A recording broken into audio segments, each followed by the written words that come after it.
So we're talking about anemia, and as you can see, we've got quite a few different types of anemia here, and this really isn't even the half of it. There's a lot more types of anemia, but these are the most important conditions.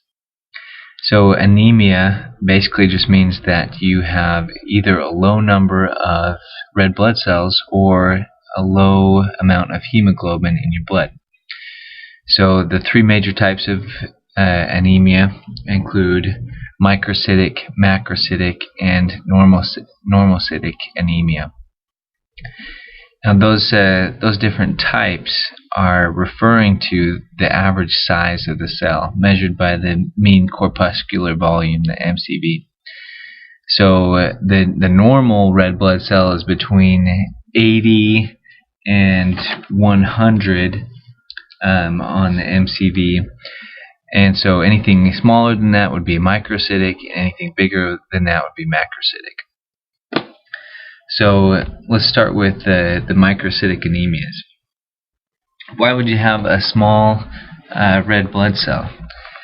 Well, usually it involves making new red blood cells, and a lot of these different anemias have to do with dysfunctional production of red blood cells.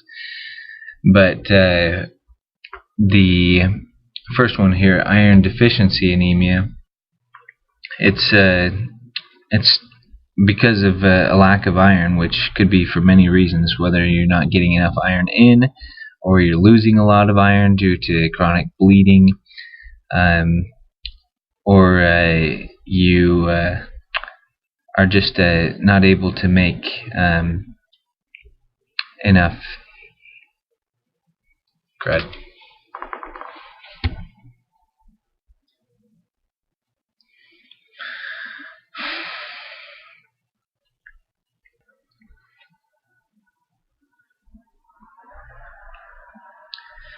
So there's only two reasons why you wouldn't have enough iron. One of them is that you're not getting enough in your diet, or you're losing too much. So this happens a lot with older people that aren't eating well, or it happens with people who are bleeding a lot. You know, if you have a heavy menstrual period, or if you're just using too much of it, like during pregnancy you're using a lot of iron, that can lead to iron-deficiency anemia.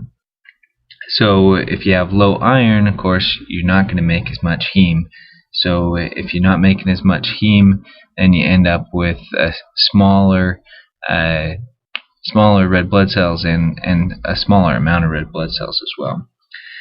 So the other thing that you often see with iron deficiency anemia is the Plummer-Benson syndrome, which involves esophageal webs and atrophic glossitis. So you see those three things together: the iron deficiency anemia, esophageal web, and atrophic glossitis. And then alpha thalassemia is caused by a defect in the alpha globin gene. So if you have less alpha globin synthesis, again we're going to have less stuff to make red blood cells, and same with the beta thalassemia beneath it. So there's a few different categories of alpha thalassemia. One of them is if you have just one or two genes,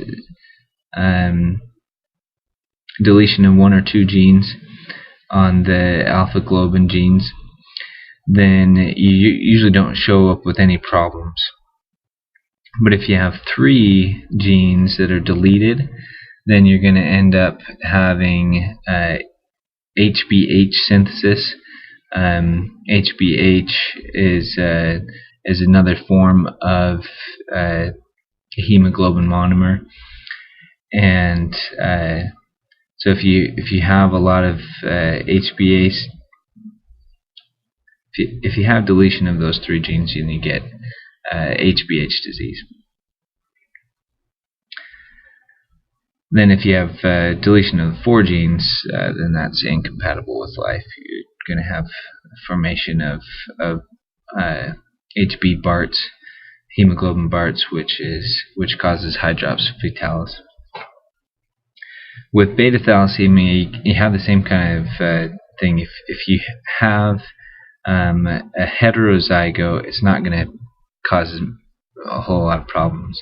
But if you have a homozygote, then you end up with a lot more problems. So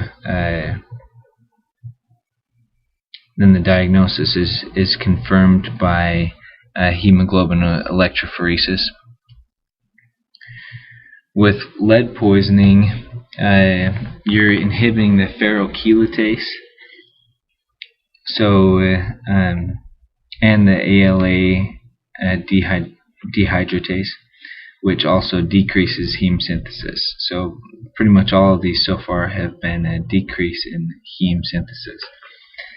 And sideroblastic anemia is no exception. It's a hereditary defect in delta aminolevulinic acid synthase, and so that's an X-linked deficiency, and you treat that one with B6 or pyridoxine. The reversible causes